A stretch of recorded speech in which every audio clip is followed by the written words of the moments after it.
नमस्कार, चलिए जानते हैं देश और दुनिया की ताज़ा खबरों को। मोदी जी ने मालदीव पर लगाई स्ट्राइक, जिसमें भारत से दुश्मनी करने पर पड़ा महंगा। साथ में हाइड्रोग्राफिक सर्वे एग्रीमेंट रिन्यू करने की बात पल्ला झाड़ा तो लगा भारत खामोशी से सरेआम की गई।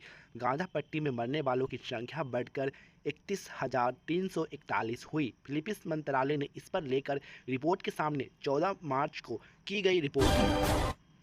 वन नेशन वन इलेक्शन पर राष्ट्रपति को सौंपा गई रिपोर्ट। लोकसभा, विधानसभा, पंचायत सभी चुनाव एक साथ कराने की सिफारिश की गई थी। पूर्व राष्ट्रपति रामनाथ कोविंद सिंह ने इस पर चर्चा की है। इन दिनों बीसीसीआई डब्ल्यूपीएल को आयोजित कर रही है। यह मेगा इवेंट अब अपने पड़ाव के सामने। अगर बारिश की वजह से रद्द हुआ डब्ल्यूपीएल तो एनिमेशन को लेकर की जाएगी आरसीबी चर्चा। गंदगी इतनी कि मछली तक नहीं थी जाने। लंदन के टेम्स कैसे बनी दुनिया की सबसे साफ नदी। नदियों में गंदगी का मुद्दा का सिर्फ भारत ही नहीं, लंदन जैसे शहरों को भी हावी हो रही है। बीजेपी को दूसरे लिस्ट में दिग्गजों को झटका देकर कहा।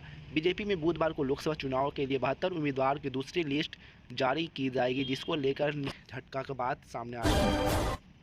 डीए हाइक, डीए बढ़कर 50% हुआ। केंद्र सरकार ने कर्मचारी को लेकर 6 में बात कर दी। केंद्र सरकार ने कहा कर्मचारियों की उनके महंगाई भत्ते डीए में 4% की बढ़ोतरी की जाएगी। एचसी ऑन को लेकर तलाक के बिना लिव इन में नहीं रह सकते विवाहित, पूर्ण विवाहित को इजाज़त नहीं है, जिसको लेकर उम्मीदवार समन्वित विवाद को तलाश कोई सीसीए के लिए पारसी ईसाई हो गया, लेकिन मुस्लिम क्यों नहीं? अमित शाह ने इस पर किया बड़ा दावा। एनी को लेकर इंटरव्यू में पूछा गया 3 देश के पारसी और बात को रह गई सामने खामोशी। मनीष कश्यप ने 40 लाख के स्टाफ पेपर पर लिख कर देते हैं मनीष कश्यप की तेजस्वी को खुली चुनौती, जिसको लेकर मीडिया के सामने खुलकर कह दी लड़ने जा रही जी बात को लेकर खुलासा।